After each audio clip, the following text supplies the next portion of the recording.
दीवार पर टंगी सास। पंजाबी में कहावत है, सास चंगी होवे या ते दीवार ते टंगी होवे। संगीता की शादी भी एक ऐसे ही घर में होती है जहां उसकी सास दीवार पर टंगी होती है।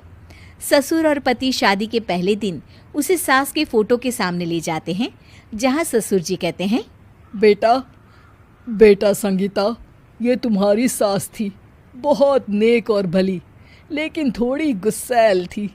गुस्सा आने पर सब तहस नहस कर देती थी, पर अब ये इस दुनिया में नहीं है।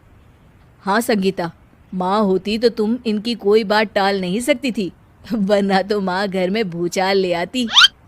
संगीता मन में खुश होती है कि अच्छा है कि ऐसी औरत अब इस घर में नहीं है, लेकिन दिखावे के लिए वो जैसे ही सास की फोटो के सामने हाथ जोड़कर खड़ी होती है, ये क्या? सास उसे देखकर मुस्कुराने लगी।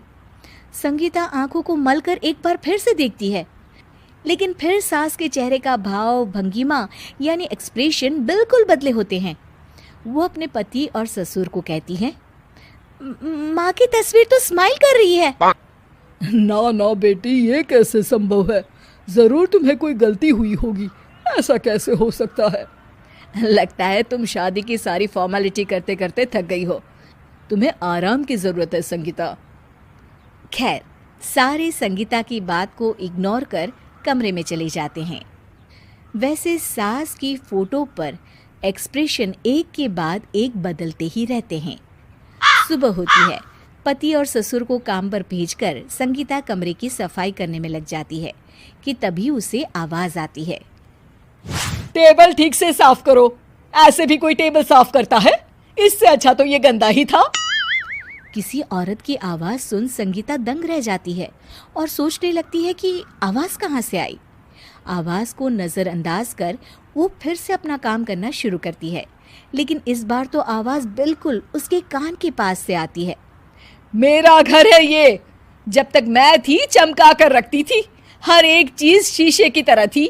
तुम्हें तो ना सफाई आती है ना कुछ पता है। क्यों तुम्हें मेरे घर की जिम्मेदारी दे दी गई है? पता नहीं तुम में मेरे बेटे को क्या दिखाई दिया। मैं होती तो एक से बढ़कर एक लड़कियों की लाइन लगा देती। अब संगीता को समझने में देर नहीं लगी कि ये आवाज किसी और की नहीं बल्कि उसकी सास की है, जो दीवार पर टंगी है। वो उसके पास जाती है और कहती है, नमस्ते सासू माँ, मुझे तो कल ही लग रहा था कि दीवार में कुछ काला है। वो दीवार नहीं, दाल होती है पगली। सही पकड़े हैं सासू माँ। तो क्या हो गया आपको जो आप यहाँ भी चैन से नहीं बैठी हैं? सुना मैंने आपका व्यवहार काफी गुस्से वाला था। चुप रह तू, ज्यादा बकर बकर ना कर। घर का काम करना तो आता नहीं, आई है मुझसे बहस करने। हाँ देखिए सासू माँ, मैं आपसे साफ साफ कह देती हूँ, मुझसे पंगा लेने की कोशिश मत करिएगा। तभी पीछे से संगीता का पति आता है। अरे संगीता, किससे बात कर रही हो? कौन है वहाँ? संगीता की सास की फोटो फिर से पहले जैसी हो जाती है।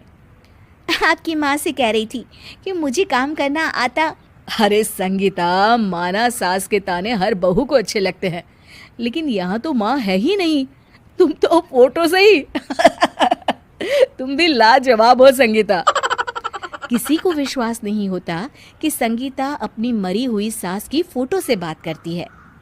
वहीं आए दिन संगीता की सास संगीता को किसी न किसी बात पर आते जाते ताने देती। संगीता को भी अब सास के तानों और उनसे बात करने की आदत हो गई। वो कभी खानदान की कहानी तो कभी तीज त्योहार कैसे मनाए या किसी व्यंजन की रेसिपी सास से ही पूछती। सारा दिन घर में अकेली संगीता की सास अब उसके लिए तानों के साथ पक्की साथी की तरह भी रहने लगी थी, जो किसी और को नहीं बल्कि संगीता को ही सुनाई देती। तो देखा आपने, सास बहू का रिश्ता हर रिश्ते से ऊपर होता है, फिर चाहे वो खट्टा हो या मीठा।